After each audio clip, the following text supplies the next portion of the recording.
Pagkatapos ang pondo para sa 4 Ps, ayuda para sa mga near poor. Ang pinagtatalunan naman ng mga mambabatas. May unang balita si Map Gonzales at Tina Panganiban Perez. Sabi naman ito may sintu-sintu din. Nakamonitor ang US Federal Court sa hearing sa Senado at hindi dumating si Pastor. Paano malilinis niya ang sarili niya? Unang tanong, how did you know na nakamonitor ang US Federal Court? May nagsabi sa'yo? Friends kayo? Anong ebidensya mo? Pangalawa, at hindi dumating si Pastor, paano malilinis niya sarili niya? Una-una, sino ba nagsasabing marumi na kagad siya? Yung mga nag-aakusa. Ibabalik kita dun sa sinasabi ng ating batas. Innocent until proven guilty. Hindi the other way around. Na you have to prove that you are innocent so that you are not guilty. Basa. Ayon sa ating batas, inosente ka until proven guilty. Tagalogin natin. Inosente ka hanggang mapatunayan na ikaw ay may sala. Hindi ka baligtaran na ikaw ay may sala hanggang hindi mo napapatunayang ikaw ay inosente. Saan ka nakakitang batas na ganun?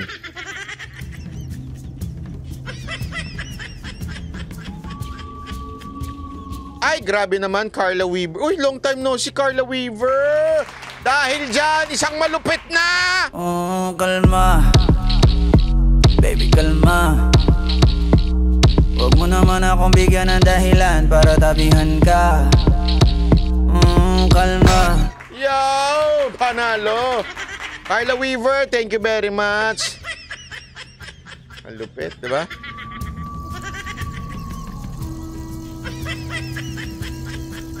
But, ito, basa tayo ng mga comments ito. Ang sarap nyo sagutin eh. Ba't hindi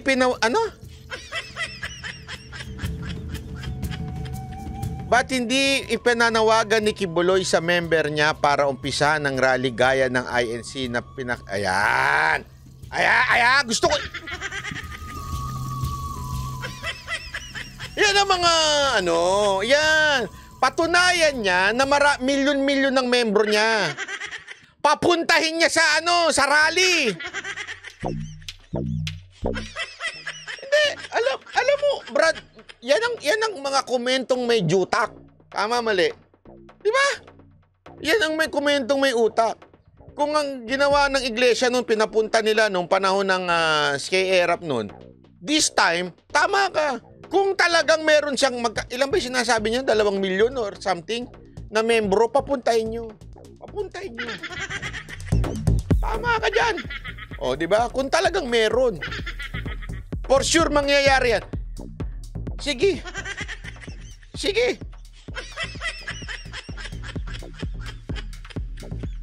Oh, sir, Banat Bay, di ba sinasabi mo sa past vlog mo na gagawin nila kay Pastor Kibuloy ang ginawa kay Kong Tevez? Oo. Bakit? Binawi ko ba? Meron ba akong binawi? 3 million daw member. Oo. Talaga, Randel? Hindi, sa totoo lang, wala naman akong binawi eh. Talagang gagawin nila yan. Sandali baka akala nyo kinukontra ko lahat ng sinabi ni... Nakikinig ba kayo? Nakikinig ba kayo o nagtatanga-tangahan kayo? Kasi ang nadidinig nyo lang, yung gusto ninyong pakinggan. Hindi ko kinokontra si Kibuloy Baka akala nyo, ang kinokontra ko yung paniniwala niya at saka yung mga balbaluktot niyang sinasabi. Pero hindi ko siya pinakikinggan, hindi ko po siya kinokontra sa lahat ng bagay. Sabi ko nga sa inyo hihingin ng ulo niya ng ating gobyerno. Anong hindi nyo narinig dun? Pangalawa, tataniman siya. Anong hindi nyo narinig dun? Anong sinasabi mo? Di ba sinabi mo nga? Anong di ba sinabi mo? May binawi ba ako? Meron ba akong binawi sa sinabi ko? Narinig ka nila, hindi ka lang maintindihan.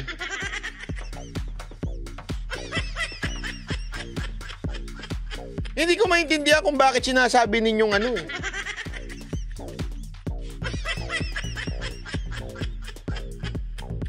Kaya nga, alam mo, lahat ng komento ko based sa sinasabi niya. Lahat ng komento ko. Lahat na gusto niyo, isa-isayin pa natin yung speech niya eh. Kaya lang, haba-haba nun eh.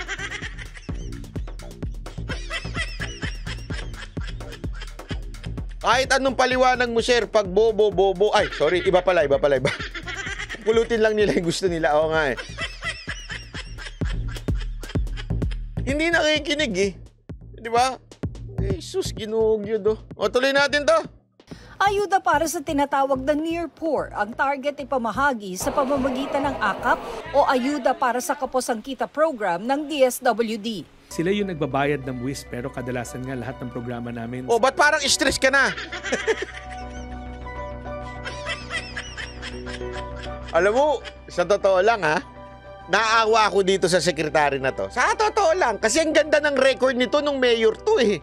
Maganda record nito nung mayor to, atapang tao to. Ngayon wala, sunod-sunuran na eh. Matapang na tao to nung mayor to. Ngayon wala. Kung ano sabihin sa kanya ng speaker, wala. Eh, syempre, budget ba naman yan? Nakasalalay kay speaker eh. Di ba? Pero sobrang naawa ako sa kanya kasi no choice naman siya eh. No choice ako hindi sumunod. Hindi mo kayang mag-disobey sa speaker natin ngayon. Yayariin ng budget deliberation mo sa susunod na panahon. Iipiting ka, magiging inutil kang sekretary ka.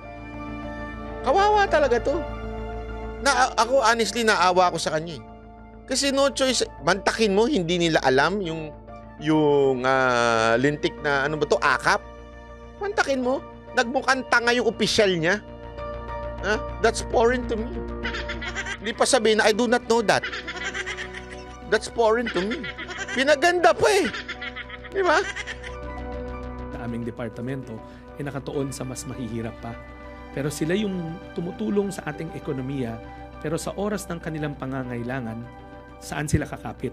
Pero ayon kay Senadora Amy Marcos, para mapondohan ang AKAP, maraming kinaltasan na dapat sana'y binigyan ng pondo sa national budget. Dati nang pinagdudahan ng mga senador na gagamitin ang AKAP para makakalap ng pirma sa People's Initiative. Bagay na dati nang itinanggi ng DSWD at ilang kongresista.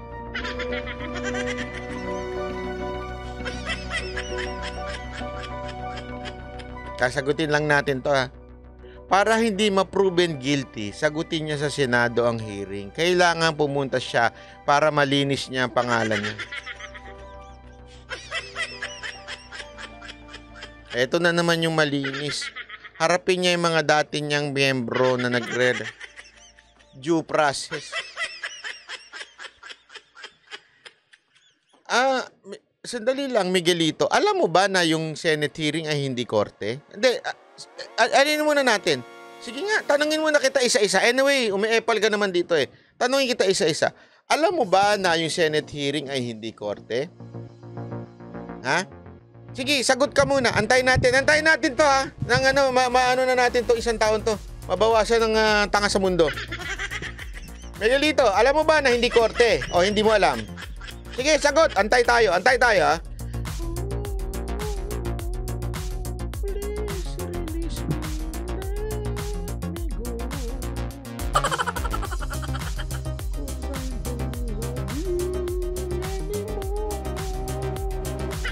Hoy!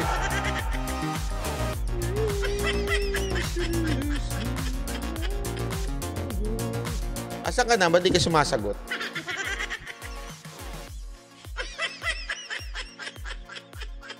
Ba't ayaw mo sumagot? Ngayon di mo makasagot.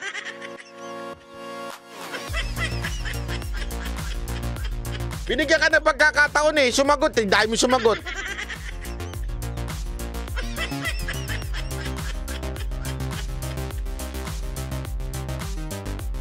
Tayo natin. Nagkakabutin tayo ng mga alas 7 ng umaga.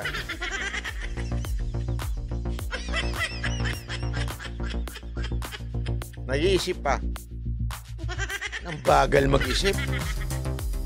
Pag bibilangan kita ng ng 30 seconds. Pag hindi ka nakapag-type dyan ng in 30 seconds, i-block nyo na yung susunod na comment niya.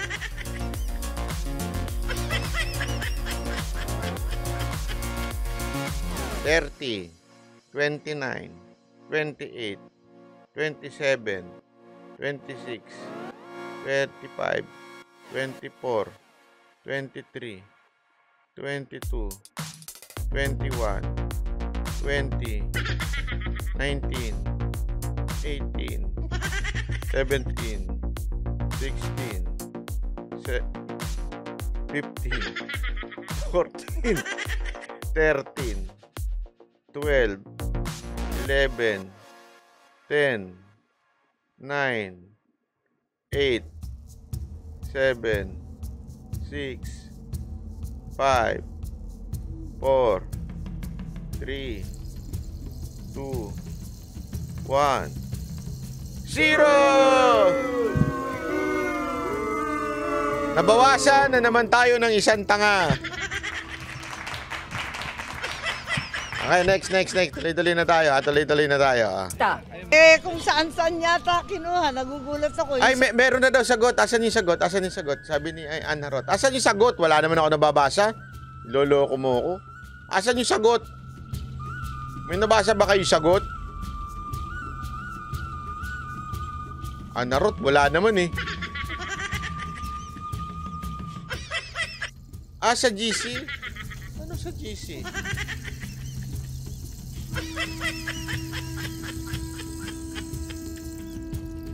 Ba't di ko nakita yun? Ayan. Vengeance is mine. Vengeance is mine. Nasa Senado ang mga nagrereklamo sa kanya. Para sa due process, linisin niya doon ng maling paratang sa kanya. Anong vengeance is mine?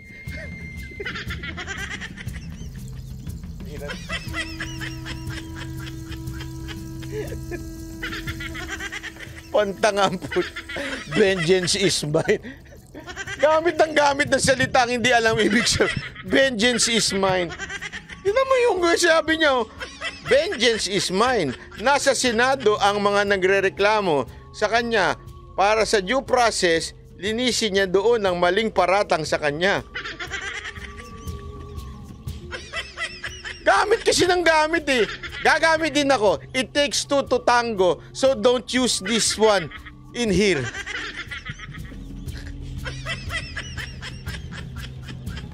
Tapos sabi niya, linisin mo ang maling paratang. Alam mo na nga mali, kailangan mo pa linisin. Mali na nga eh, sinabi mo mali. Tapos lilinisin niya. Yun ang comment yan. Si Bagong Lipunan ba yan? Walang kwenta.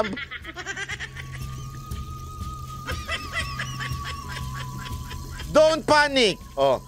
It's organic. Megolito. Everything is controlled. Under. Para lang magmukhang matalino, nag-English pa ang animal, eh, no? Meron dito, vengeance is mine. Ganito kasi, ang due process, ibig sabihin, may abogado ka. Okay? Due process, may abogado ka. At pwede ka rin magtanong, i-cross-examine yung witness. Tanungin kita, sa hearing ba, pwedeng magsalita ang abogado mo? Hindi. Pag hindi imbitado nung senador, hindi pwede magsalita. Pangalawa, pwede bang questionin nung abogado yung witness? Hindi. So, hindi mo pwedeng tawaging due process yun. Okay? Let me educate you. Tuloy! 71 billion doon sa public works na puros foreign funded. Ito yung malalaking flagship project na kailangan ng bansa. Pati yung mga pensyon, yung mga retirement fund, kasama rin yung 10 billion ng military. Tinanggal din sa budget. Paano naman ito? Pinabulaanan ni House Deputy Speaker David Suarez na mababawasan ang pensyon ng mga retiradong government worker at military personnel. Nanindigan ng isang kongresista. Dumaan sa tamang proseso ang lahat. It is a very grave accusation that should be studied very carefully and investigated. Paano po natin masasabi na hindi dumaan sa proseso? Kayo nga po ay nag-signify. You showed your... Anong party list to?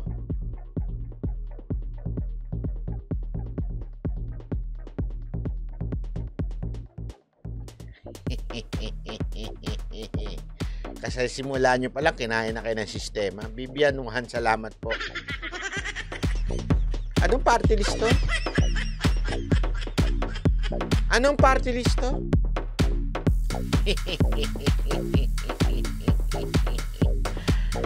Diba? Representante kayo ng mga riders.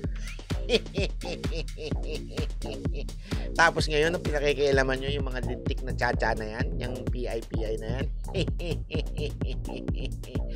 Kuya, magkano ang MOOE mo? Ha? Ang aga nyo na kurap, ha? Hindi, I mean, hindi ko sinabing pera, ha?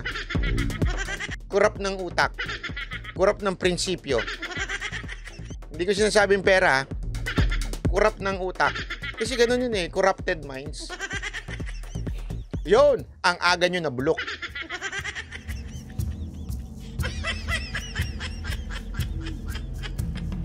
Tuloy natin.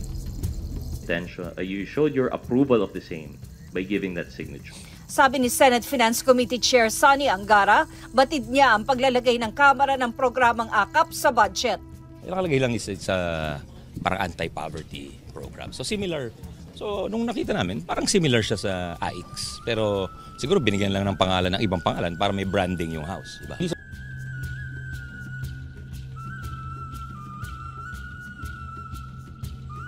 Hindi, tama ba ako sa dinig ko? Kinonfirm niya na alam niya. Tama ba ako? Ewan ko Kasi ang problema kasi yung tanong hindi kumpleto bago yung sagot At Finance Committee Chair Sonny Angara, batid niya ang paglalagay ng Kamara ng programang AKAP sa budget. Batid niya. Ibig sabihin, alam niya na may AKAP.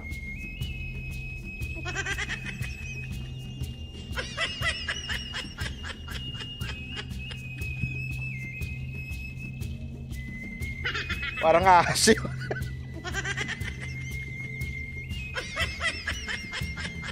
Batid niya yung AKAP. Sir, ibig sabihin, alam nyo na may insertion na naganap at hindi kayo nagsalita. Tapos ngayon, irereklamo nyo.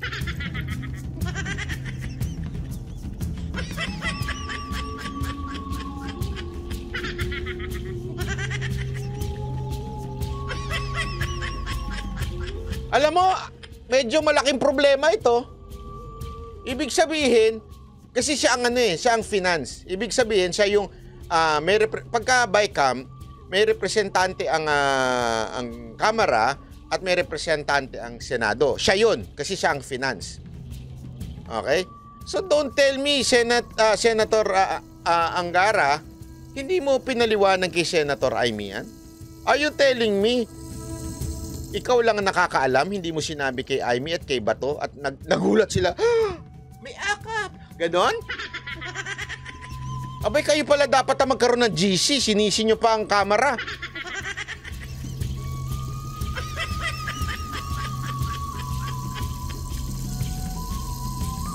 Diba? Malaking problema ito. Malaking problema ito. Yari sila. Hindi, alam mo, laglag si Amy dito. Ibig sabihin, hindi sila nag-usap. Kasi ang nangyari niyan, bilang senador, responsibilidad, bilang ikaw yung in charge ng finance, responsibilidad mo na ipaalam yun sa mga kasamahan mo. Kasi ikaw nga representante nila doon sa BICAM hindi alam ng mga kasamahan mo. So, sino may kasalanan? Kasi ngayon, justifiable yung sinasabi ng Kamara. Hindi. Alam nyo yan ito, sabi ni Angara, alam niya. Batid niya. Naku po, patay tayo dyan. Nakalagay lang isa sa parang anti-poverty program. So similar. So nung nakita namin, parang similar siya sa... So nakita nila!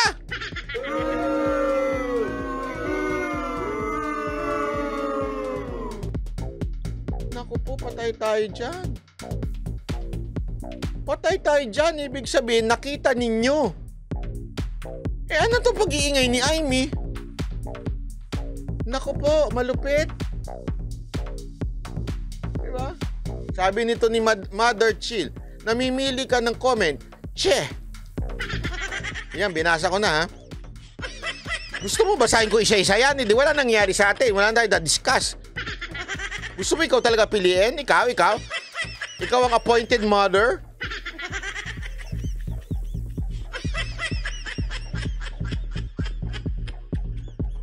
Ay nako, patay tayo dyan. Ang labo pala.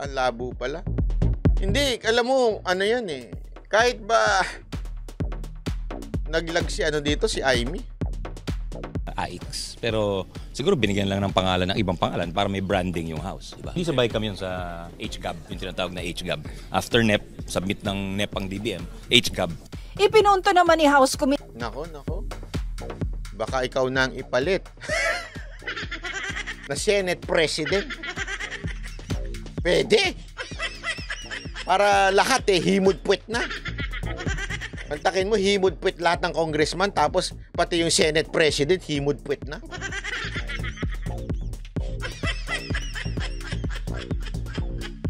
Na alam mo, sabi nito isa, it's obvious alam ni Senator Aimee, nagkaloko-loko na. Alam pala niya talaga, di ba? Alam pala niya talaga. Unless sinungaling si Angara, naku po, patay tayo dyan. Ito na Appropriations Vice Chair Raul Angelo Bongalon ang Ito, matindi pa tong binitawan na to. pagpapatanggalan niya ni Senadora Marcos ng 13 bilyong piso mula sa budget ng 4Ps, kaya napagkaita ng ayuda ang maraming nangangailangan.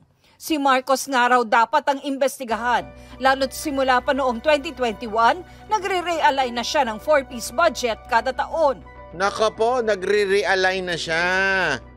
Matindi yan. Matinding akusasyon yan. Oh, ibig sabihin, kung saan, yung 13 billion na sinasabi niya, yung sa 4Ps, ni-realign niya, inilipat niya sa iba. Bakit?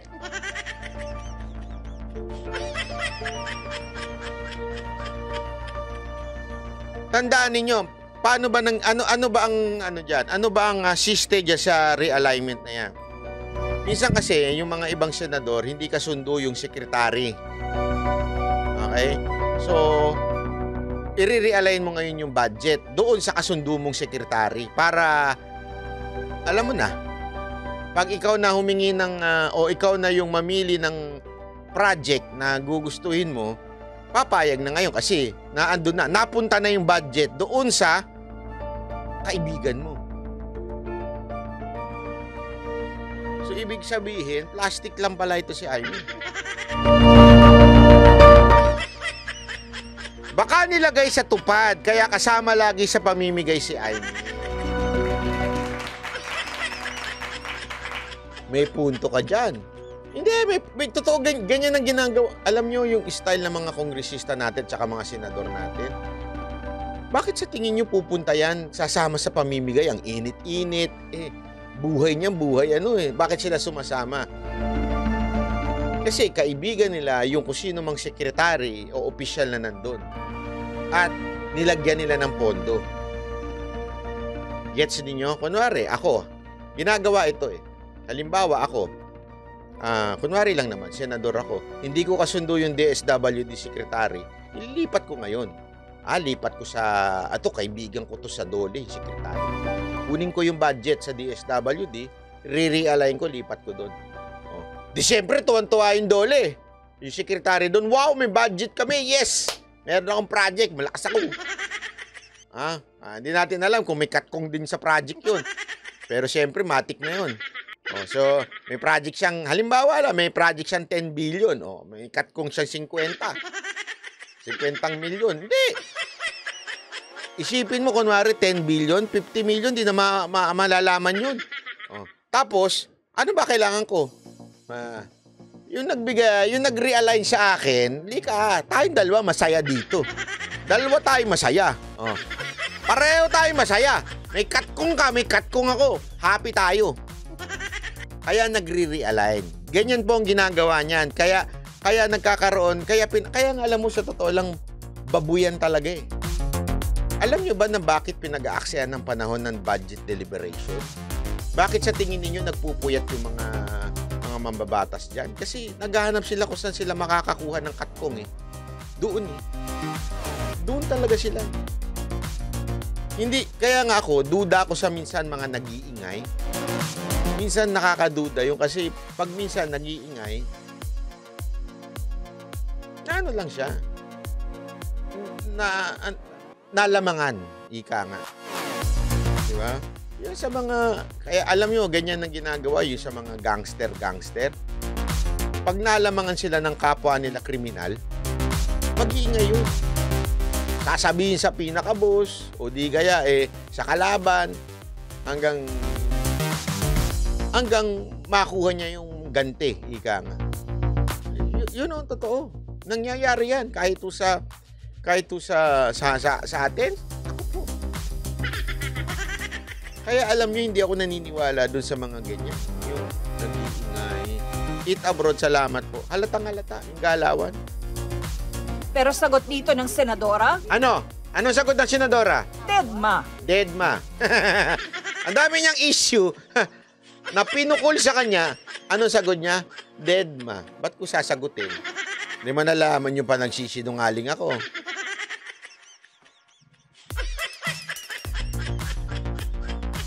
Di ba? Ganun lang yan eh. Kasi nga, sabi ko nga sa inyo, labanan to ng propaganda. Ang Senado at Congress, labanan ng propaganda. Labanan ng propaganda yan. Kung sino pinakamaingay pumutak, siyempre pipick upin ng news. Kakandidato ka, there's awareness. Ang taas ng awareness sigurado ni Senator Amy ngayon. Ang taas ng awareness niya. Tandaan nyo, dalawa yan. Huwag nyo kakalimutan, ha? Ilang beses ko na itong pinaliwanag. Ha? Dalawa yung pagdating sa eleksyon. Awareness and reason for you na iboto. Okay? Yung awareness, marami yan. Maraming artista, sikat, kung sino-sino ang awareness. Aware ang tao, kilala ka. But it doesn't mean they will vote for you. Oh. Ngayon, mga re-electionists, Melchan, salamat po. Mag-iingay yan para yung awareness naririnig ng mga tao. Oh. Amy. Mantakin mo. Ito everyday, laman siya ng news. Amy, sinabi ni Sir. Sinabi ni Amy. Whether yung mga tao, tandaan ninyo, ang tao nasa DNE. Vote rich, nasa DNE. Wala naman doon sa mga matatalino eh. Wala naman doon sa mga sasabihin mo ng may pera eh. Ginagamit nga nila yung yung DNE. Ang importante sa kanila, naririnig yung pangalan, Amy. Kahit di na nila naintindihan pinagsasabi, Amy. Tapos, awareness, nandun na. Para iboto siya, anong gagawin? Mamigay tayo ng ayuda.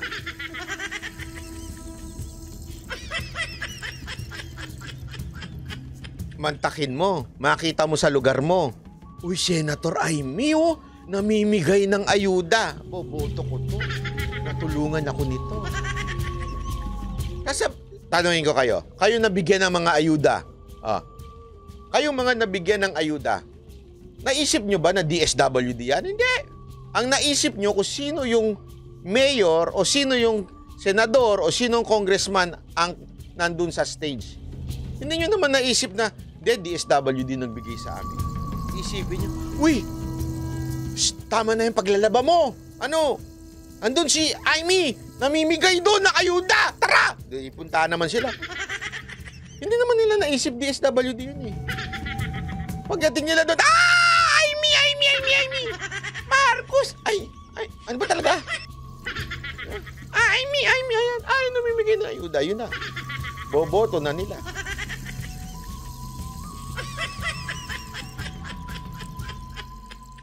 Diba? Aalamin ba nila kung kanino galing? Hindi. Maniwala kayo, Pilipino pa. Sa Senado naman, nagpatuloy ang pagtalakay sa economic provisions na gustong amyendahan sa 1987 Constitution.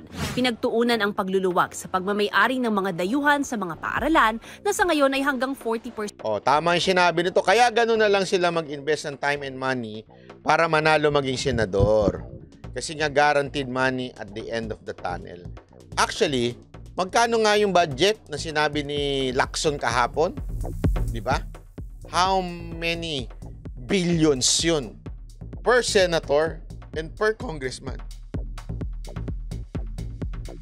Hindi ibibigay na cash yun, ha? Ikaw lang ang maglalagay, sasabihin mo kung saan project. Sinong kikita nun? Yung project na yun? Walang iba kung hindi yung contractor. Sino yung contractor? Si?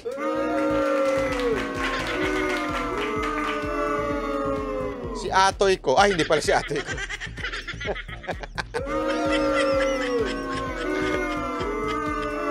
Nadamay pa ang crispa.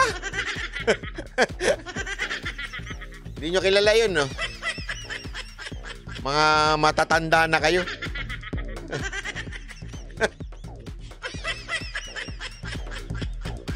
Lang.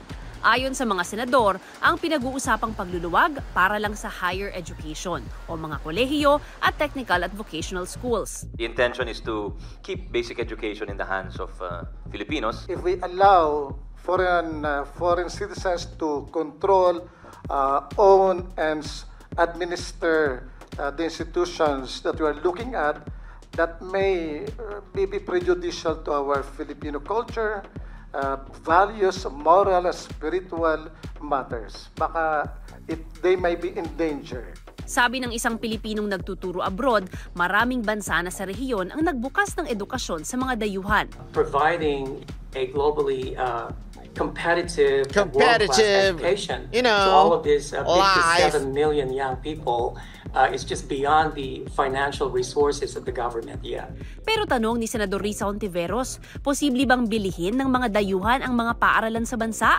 That would be my interpretation, that basically that is what ownership would allow them to do. Pero ibang usapan daw kung state university tulad ng UP at PUP. My opinion, cannot sell. No? We are not even allowed to sell, to alienate property natin, real estate, even to another government agency. No? Unless, of course, it's by act of Congress. Ito ang unang balita. Mav Gonzalez, Tina Panganiban Perez para sa GMA. Alam mo, maganda ito. Hindi, alam mo, actually, ito ang tama. Kudos naman dito sa mga senador na to na umatin. Tama yan. Tama na i-discuss ano ba yung babaguhin. At tama rin na they're listening to different voices. Kasi alam nyo, napaisip din ako dyan eh. Totoo lang, napaisip din ako na, oo nga, no? Paano kung i-acquire na lang ng mga foreigners ang ating mga schools? Di ba? Siyempre, remember, schools, learning. So, paano kung yung ideology nila ang ipapasa nila sa kabataan? So, dapat ganun eh. Magkakaroon ng matalinong usapan, di ba? Yun kaya nga ako naiinis sa Kamara. Walang ganyan. Basta papirmahan nyo na, tapos na usapan. Di ba? At least dito, kahit papaano, pinakikinggan yung pro and anti, di ba? Yung katulad doon nagsalita, pro siya. Okay lang na, kasi it's global, it's a global thing, na kailangan talagang pumasok na po ang iba't ibang foreign para sa eskwelahan, para umangat ang antas ng ating mga paaralan. May punto siya doon. Pero at the same time, may punto rin nung tinanong na paano yan, bibilhin na yung mga eskwelahan natin. Kaya dapat magkaroon ng, yan nga yung magandang healthy discussion, ika nga. Napakaganda niyan, di ba? Ang problema sa Kamara, wala talaga eh. Mantakin mo, hindi nga nila pinapaliwanag kung anong gusto nilang baguhin. Basta lang bago lang ng bago. Yun lang. Mali yun. Di ba kasi tandaan nyo, ganyan din ang ginawa ni Pangulong Duterte noon para baguhin ng konstitusyon. Ano sinabi niya? Nagkaroon muna ng campaign. Gusto ba ng tao? Ito yung babaguhin. And eventually, na-realize ng Duterte administration na hindi pa tayo well-educated. Okay? At least ngayon, pinag-aaralan na. So, okay yan. Sana lang talaga kung sino-sino man, kasi hindi natin alam kung sila lang yung umattend eh. Kasi tandaan niyo buong araw yan. Minsan, yung mga senators, they come and go. Depende. Kasi may mga maliliit na hearing, may mga maliliit na nagpapalitan yan. Hindi, baka akala ninyo, porket absent, wala na. Hindi. Meron lang talagang panay absent. Tulad ni Lito Lapid, kahit kailan, di mo na silayan mukha doon. Di ba? Busy. Busy siya sa kakashooting eh.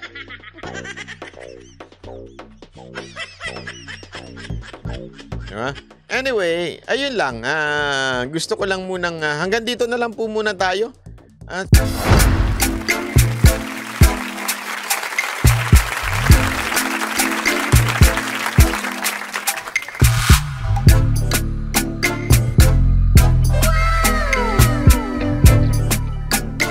The next performance will start momentarily.